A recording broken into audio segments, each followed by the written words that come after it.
Monsieur le Président, chers collègues, un mot sur un sujet important, vous l'avez dit, la future ex-A38 et future Côte d'Orienne, qui restera, vous l'avez dit aussi, une autoroute qui continuera de nous mener de Pouilly à Anxois jusqu'à Plombières-les-Dijon. Nous avons quelques questionnements qui nous semblent légitimes parce que liés à un besoin de perspective. Un questionnement en termes d'investissement à venir, notamment sur les assainissements qui vont être liés à cette autoroute, ainsi que sur les ouvrages d'art qui sont nombreux sur la donc, future Côte d'Orienne. Nombreux et coûteux aussi, notamment en termes de rénovation. On le sait, les ponts notamment coûtent très vite très cher, ou de création, même si ce sera sûrement moins le cas. Des questionnements aussi, mais vous y avez en partie répondu en termes de personnel, avec le transfert des agents de la fonction publique d'État à la fonction publique territoriale et les 3 postes créés. Nous aimerions donc savoir si vous pouvez nous apporter quelques précisions sur un plan d'investissement éventuel pour les années à venir, sur le rythme des rénovations qui seront concernées, sur le nombre d'ouvrages d'art à rénover, et puis encore une fois sur le rythme de ces rénovations. Et puis aussi une question sur la durée de compensation de l'État. On a vu que l'État compensait à hauteur de 2 millions d'euros, un petit peu plus, oui, pour les dépenses donc, que le département consacrera à la Côte d'Orienne. Donc simplement une question sur l'engagement à venir ou sûrement qui est déjà pris en termes de durée sur cette compensation. Merci beaucoup. Quelques mots avant que le Président ne puisse vous répondre plus complètement. D'abord, c'est un choix que nous avons fait de reprendre cet A38. Donc, les questions s'étaient posées avant, évidemment. Mais c'est un choix clair.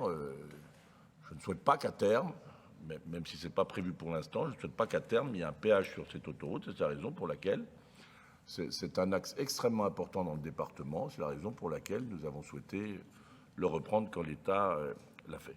Bon, les discussions ont été calibrées. C'est un peu dans le même modèle de discussion, de transfert que celui qu'on avait connu préalablement dans les années 2004. Les mêmes critères de transfert.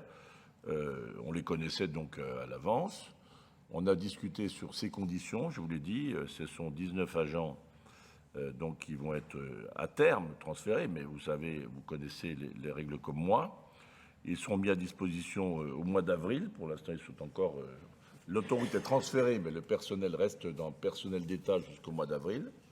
Au mois d'avril, ils seront mis à disposition du département de la Côte d'Or. Et à partir du mois d'avril, ils auront 2 ans pour se choisir leur destin, État ou collectivité. Voilà.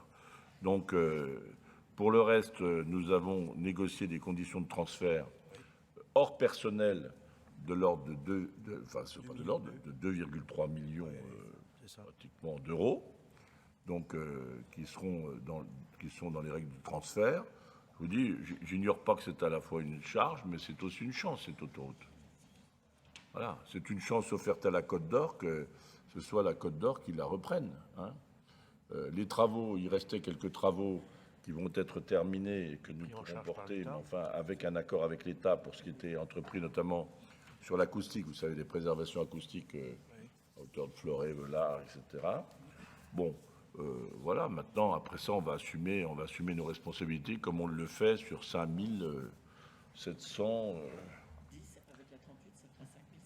Avec la 38, ça fera 5710.